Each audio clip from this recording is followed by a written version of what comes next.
Jonesy and Amanda. Jam Nation.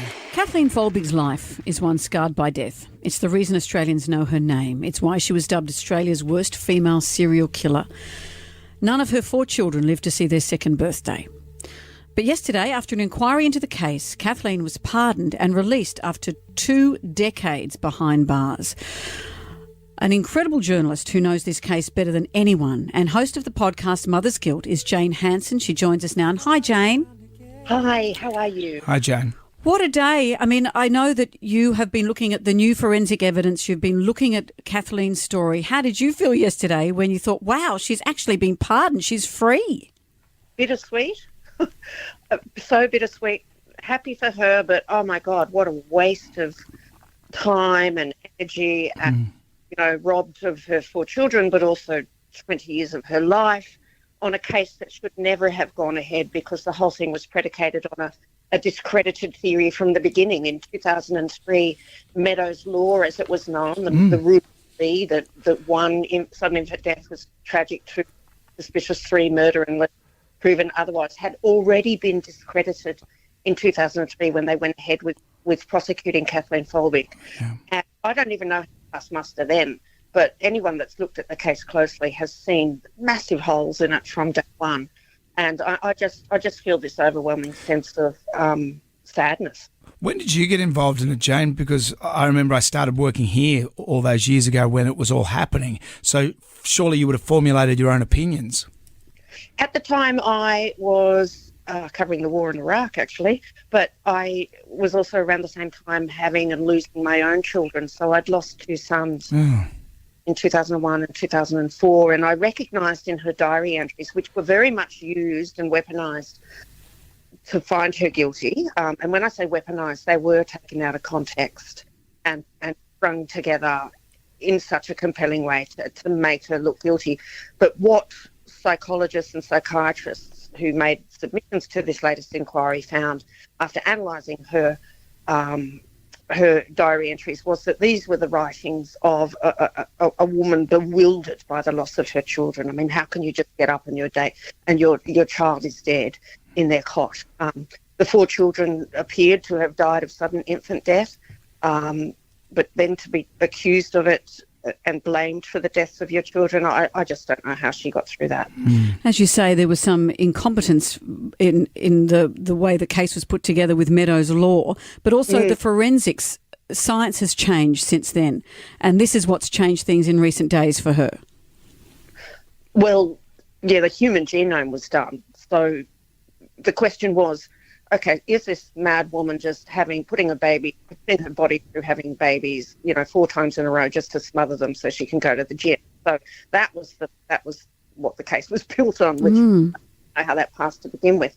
But yeah, the pathology in the early days was, with the 4th child who had myocarditis. This is Laura. Myocarditis, of course, can kill, but the pathologist found that he couldn't rule out smothering, and because 3 other children had died in the family.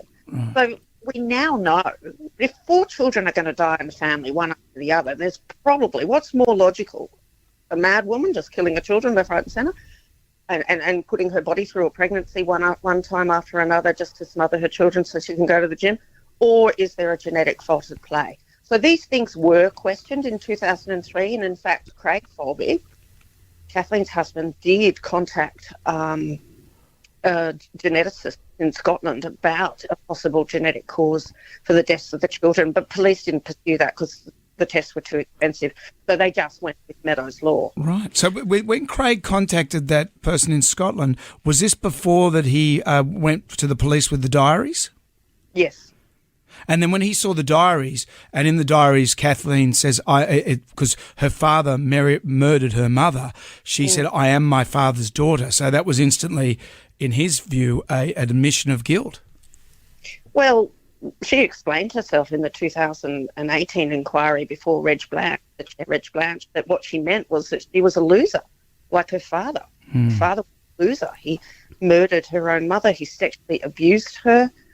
That's what she meant in her writings. I'm my father's daughter. I'm such a loser. And she explained but nobody wanted to listen to it. And also, there was no evidence that she'd smothered them, because there would be there'd be evidence on their bodies. It doesn't matter how small a baby is, it will fight to breathe. And there was none of that.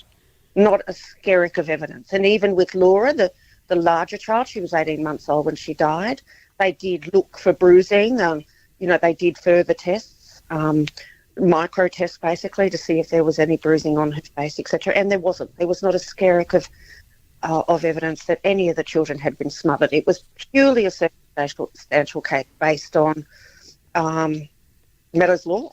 What do you think the future for Kathleen will be? 20 years, 6 of those in solitary confinement while mourning her children. It's unimaginable.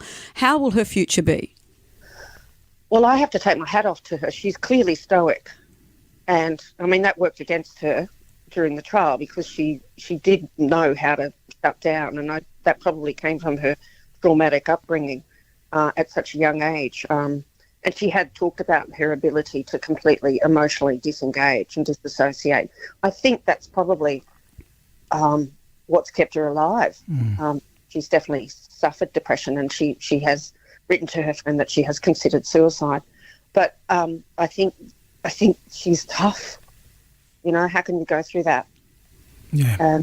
But she's got an extraordinary friend in Tracy Chapman, who's led the charge to her friend. She went to school with her, has never, ever believed the case against her friend.